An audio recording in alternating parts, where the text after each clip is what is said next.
கர்த்தருடைய பரிசுத்த நாமத்திற்கு மகிமை உண்டாவதாக. ஆரோகண சங்கீதங்களின் வரிசையில் இன்றைக்கு 126ஆம் சங்கீதத்தை நாம் தியானிக்கிறோம்.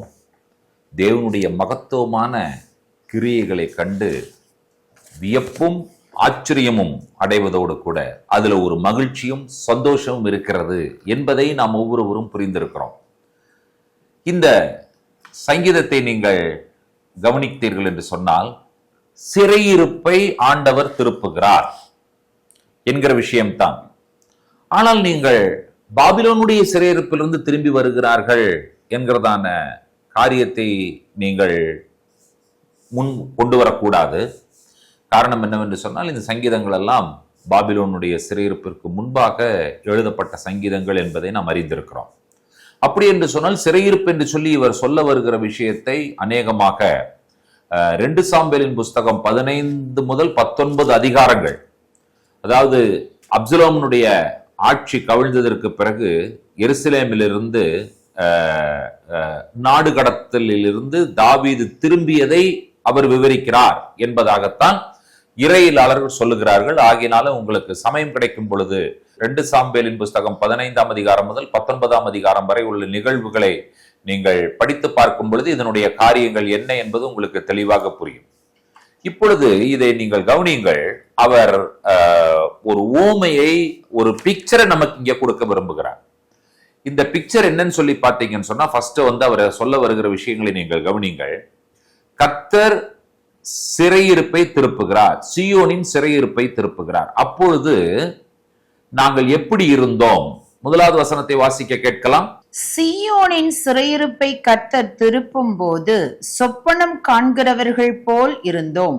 அதாவது அது நடைபெறுவதற்குண்டான வாய்ப்பு உள்ளதா என்கிறதான ஒரு மிக பெரிய கேள்விக்குறியோடு இருந்தோம் நாங்கள்.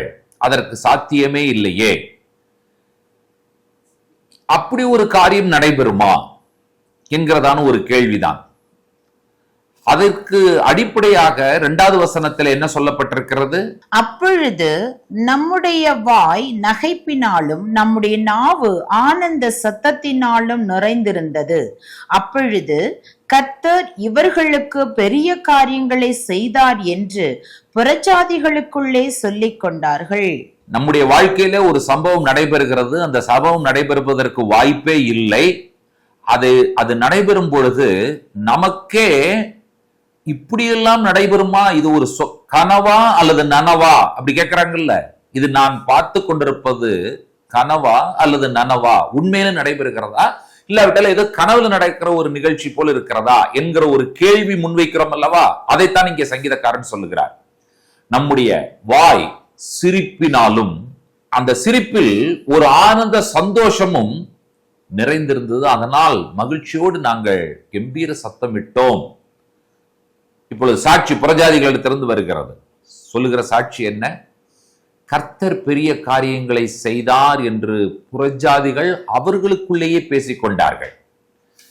ஆகினால இந்த சங்கீதத்தினுடைய மைய வசனம் என்ன என்று வாசிக்கலாமா? 3வது வசனத்தை. கர்த்தர் நமக்கு பெரிய காரியங்களை செய்தார், இது நிமித்தம் நாம் மகிழ்ந்திருக்கிறோம். இந்த வசனத்தை நீங்கள் அடிக்கடி அறிக்கை செய்யுங்கள். ஒவ்வொரு நாளும் அறிக்கை செய்யுங்கள். கர்த்தர் நமக்கு பெரிய காரியங்களை செய்தார், இது நிமித்தம் நாம் மகிழ்ந்திருக்கிறோம். பெரிய காரியங்களை செய்கிற தேவனைத்தான் நீங்களும் நானும் ஆராதிக்கிறோம். ஆகினால நாம் எப்பொழுதும் மகிழ்ச்சியோடும் சந்தோஷத்தோடும் இருக்க ஆண்டவர் நமக்கு உதவி செய்ய வேண்டும். இன்னொரு பிக்சரை இங்க அவர் கொடுக்கிறார் பாருங்க, இஸ்ரவேல் தேசத்தினுடைய பிக்சர். இப்ப நான் ஒரு படத்தை உங்களுக்கு காண்பிக்கிறேன். இப்பொழுது நீங்கள் இஸ்ரவேல் தேசத்தினுடைய படத்தை பார்த்து கொண்டிருக்கிறீர்கள். இந்த படத்தினுடைய இந்த தேசத்தினுடைய தெற்கு பகுதி இஸ்ரேல் என்று சொல்லி எழுதப்பட்டதனுடைய அந்த வார்த்தைக்கு கீழே நெகவ் என்கிறதான ஒரு வார்த்தையை நீங்கள் படிக்கிறீர்கள். நெகவ் என்று சொன்னால் டெசர்ட், அதாவது பாலைவனம். இந்த நெகவ் டெசர்ட் ஃபுல்லா எதனால் சூழப்பட்டிருந்தது? மலைகளால் சூழப்பட்டிருக்கிறது. நீங்கள் சவக்கடலை பார்க்கிறீர்கள். சவக்கடல் அருகிலே மலைகள், அந்த மலைகள் முழுவதும் வனாந்தரம். இப்பொழுது அடுத்த ஒரு பிக்சரை நீங்கள் பாருங்கள். இந்த பிக்சரை பார்த்தீங்கன்னு சொன்னா சவக்கடலே உங்களுக்கு வலதுபுறம் தெரிகிறது, உங்களுடைய இடதுபுறத்துல மலைகள் தெரிவதை நீங்கள் பார்க்கிறீர்கள். இந்த மலைகள் என்ன ஆகும் சொல்லி கேட்டீங்கன்னு சொன்னா, எப்பொழுதாவது பெரிய மழை பெய்தால்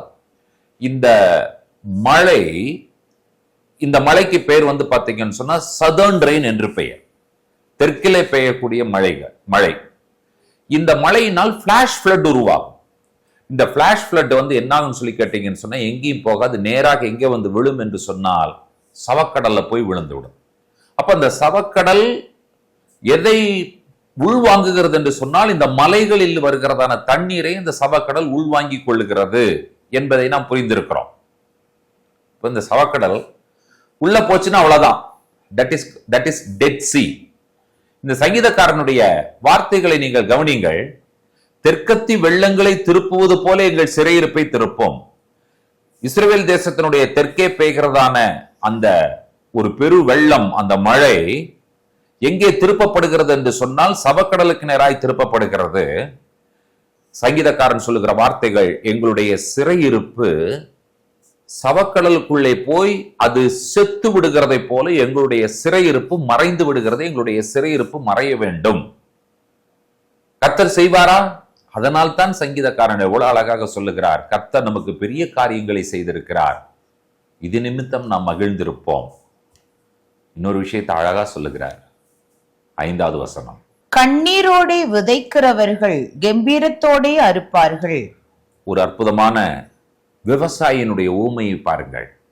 கண்ணீரோடு விதைக்கிறான், கம்பீரத்தோடு அறுக்கிறான், அறுத்து கொண்டு அவன் வருகிறான்.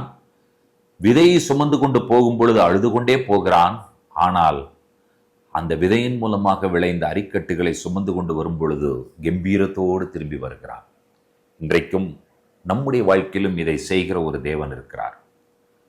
என்னவெல்லாம் என்னுடைய வாழ்க்கையில் ஆண்டவர் செய்வார்? வாய்களை திறந்து சந்தோஷத்தோடு அறிக்கை செய்யுங்கள். சிறையிருப்பை மாற்றுவார். எங்களுடைய வாய் சந்தோஷத்தினாலும் சிரிப்பினாலும் ஆனந்த சத்தத்தினாலும் நிறைந்திருக்க செய்வார். எங்களுக்கு பெரிய காரியங்களை செய்வார். நாங்கள் மகிழ்ந்திருக்கும்படி ஆண்டவர் செய்வார். வெள்ளங்களை திருப்பி, தெற்கத்தி வெள்ளங்களை திருப்பி சவக்கடலிலே அமிழ்த்தி அதை ஒன்றுமில்லாமல் செய்வதை போல எங்களுடைய வாழ்க்கையை செய்வார். எங்களுடைய கண்ணீரின் வாழ்க்கையை கம்பீர சத்தம் விடுகிற, ஆனந்த சத்தம் விடுகிற, சந்தோஷப்படுத்துகிற வாழ்க்கையை ஆண்டவர் மாற்றுவார். இவைகளெல்லாம் ஆண்டவர் நம் ஒவ்வொருடைய வாழ்க்கையிலும் செய்வார் என்கிறதான ஒரு மேலான நிச்சயத்தை இந்த சங்கீதம் நமக்கு தந்திருக்கிறது என்று சொன்னால், வாருங்கள் நம்முடைய வாய்களை திறந்து ஆனந்த சத்தத்தோடு அவருக்கு துதிகளையும் ஸ்தோத்திரங்களையும் சொல்லுவோம். ஜெபிப்போம்.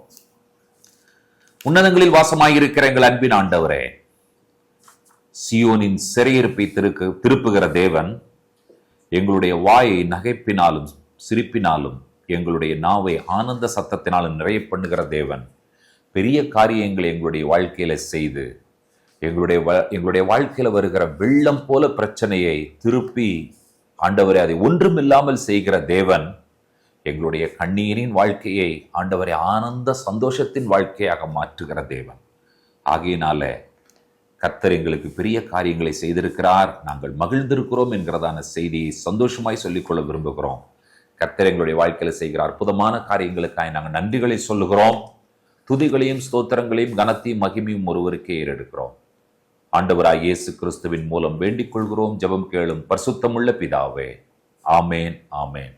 நம்முடைய கர்த்தராய் இயேசு கிறிஸ்துவின் கிருபையும் பிதாவாகிய தேவனுடைய அன்பும் பரிசுத்த தேவாவியானோருடைய அந்யோன்ய ஐக்கியமும் சிநேகமும் நம் அனைவரோடும் கூட கர்த்தருடைய வருகை பரியந்தம் நீடித்து நிலைத்திருப்பதாக. ஆமேன், ஆமேன். கர்த்தர் தாமே நம்ம ஒருவரை நிறைவாய் ஆசீர்வதிப்பாராக. ஷலோம்.